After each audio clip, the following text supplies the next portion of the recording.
Hello and welcome to this episode of Crazy Buildings. My name is Bjarne and today we are going to the Shanghai Tower, second largest building in the world, tallest building in all of China. Let's go!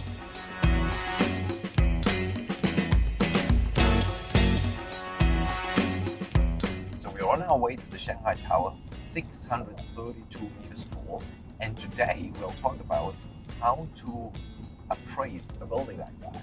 What's the value? What's the cost of a building like that? And how to appraise a commercial building, an industrial building in a market like this.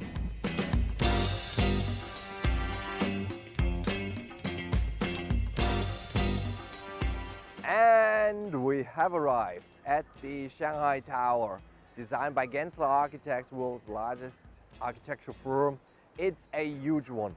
400,000 square meters of GFA, gross floor area, above ground, 160,000 square meters below ground. In total, about 580,000. That is about 4 or 5 times the size of a typical 50, 60 story skyscraper. Let's go inside and explore.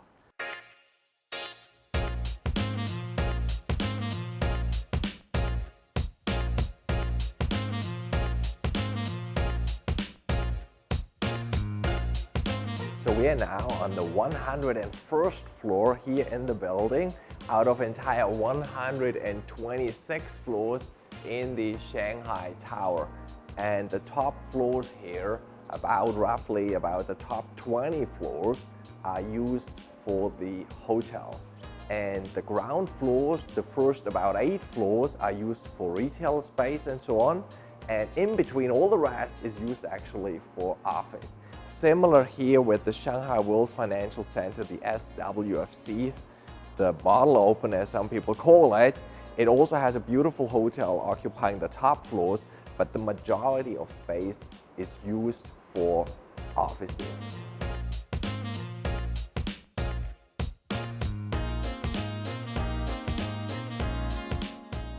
So when speaking of the value, when speaking of appraising a building like this, a skyscraper, then that's interesting. It's not so trivial. It's not as easy as in a residential complex where one says, okay, well, the apartment next door was sold for 50,000 Chinese yuan a square meter, and then this one will probably be similar as times the amount of square meters you are there. In a skyscraper, in a mixed-use building like this with office space, hotel space, retail space, often the best ways are to either do it cost-based. What's the cost for the land plot, plus construction cost, financing cost, a little bit of margin for the developer, that's a value. Or to do it based on return. Let's start with that.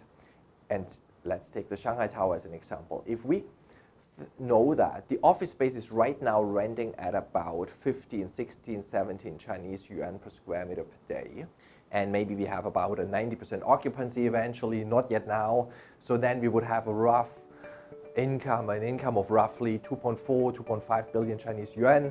We accept an occupancy of eventually about 90%. So then we have an annual income of about 2 billion Chinese yuan. And we know that investors into this kind of asset class, let's say pension funds, insurance companies, and so on, they typically need very roughly a return of 4%. So that means after 25 years, the rent must have paid for the building. Meaning, based on this logic, the value of the Shanghai Tower would be about 50 billion Chinese yuan. And if we go back to the before mentioned cost-based approach, well, we find the most expensive part is the land plot, because land is sold not on a per square meter basis, land is sold on a per square meter of buildable GFA basis. So one pays for each square meter of space that one is allowed to build. And that, in the case of the Shanghai Tower, if we assume it to be about 50,000 per square meter, that would be already 35 billion Chinese yuan. And we add the construction cost to it, and some financing, and some this and that. So meaning the cost of that tower is actually higher than what one would currently appraise it for at a cost of, well, way above 60 billion. And that also already shows us, and in reality I believe this building was even much more expensive because it's a trophy building. It gets disproportionately more expensive when one builds so high. It's much more expensive to build one tower with 100 floors instead of two with only 50 floors. And also all the latest technology was used there. Little wind turbines to generate energy, water recuperation to use rainwater for flushing the toilets, and all that nice good stuff, which eventually will probably become more affordable and more widely used, but right now is financially not fully viable.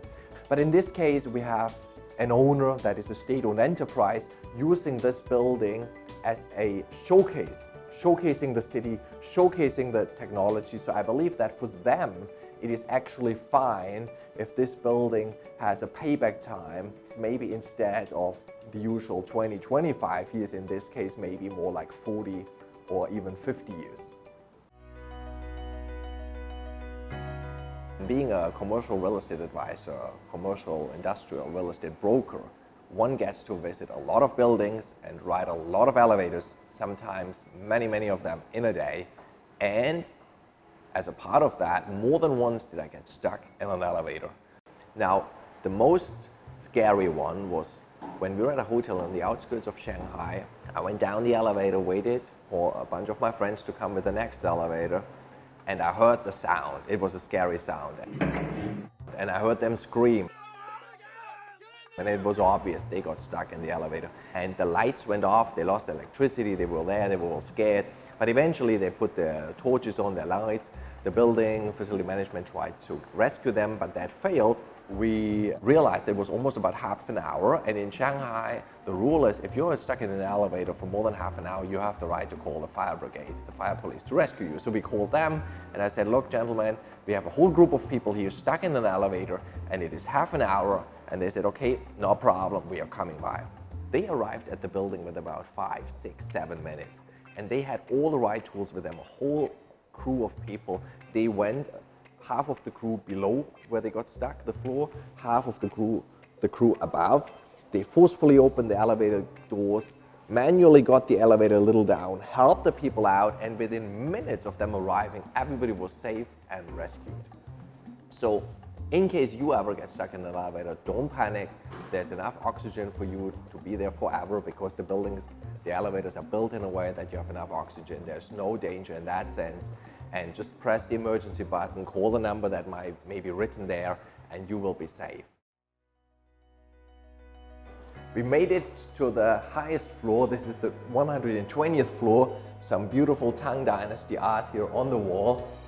The 120th floor is the tallest floor, which is publicly accessible. The other floors above here are technical floors, CCTV surveillance, and so on.